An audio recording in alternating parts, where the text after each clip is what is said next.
ఇందాక చాలామంది ఆ పాప ఎవరో ఇంకిద్దరు ముగ్గురు అబ్బాయిలు పెయింటింగ్ వేశారు.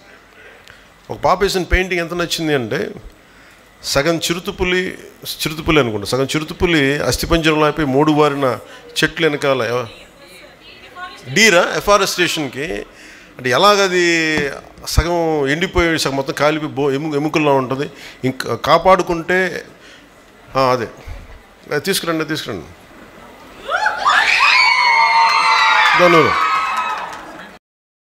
దమ్మా. నీ పేరు సాహిత్య. నాకు మీ ఫాదరా రండి ప్లీజ్ కమ్ వచ్చి.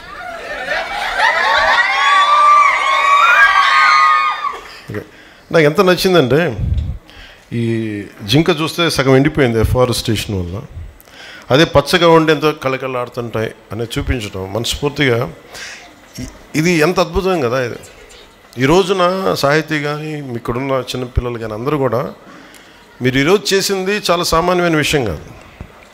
ఇది చూడటానికి ఏదో పెయింటింగు ప్రైజ్ కాదు, దీనికంటే చాలా లోతైంది. Thank you.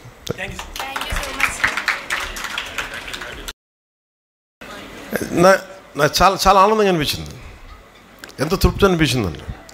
వాళ్ళకి అలాంటి మీలాంటి వాళ్ళకి మేము ఇవ్వగలిగేది నేను తప్పని పడతాం. ఇది ఏదైనా సరే ఇందాక మన చిరంజీవి చౌదరి గారు చెప్పినట్టుగా ఇది ప్రభుత్వం చేసేదో లేదంటే ఒక ముఖ్యమంత్రి ఉప ముఖ్యమంత్రి ఎమ్మెల్యేలు చేసేది కాదు, అందరం కలిపి చేసేది. మార్పు రావాలంటే నాకు చాలా చిన్నప్పటి నుంచి అనుకునేవాడిని ఓజోన్ లేయర్ దెబ్బతినేస్తుంది, వాతావరణం ఎల్నినో ఫ్యాక్టర్ వచ్చేస్తుంది, భయపడిపోయాను చిన్నప్పుడు.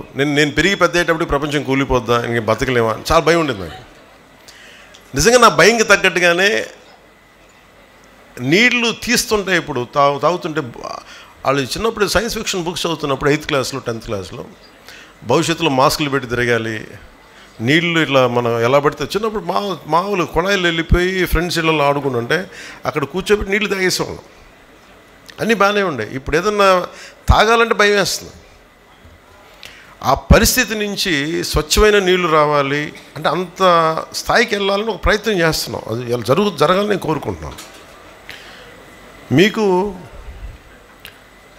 ఈ ఎల్నినో ఫ్యాక్టర్ కానీ లేదంటే మనకి ఈ కూర్చోబెట్టి మన ఓజోన్ పొర దెబ్బతింటుంది ఒకసారి అంటే ఎంత విచిత్రంగా ఉంటాయంటే మన పాలసీస్.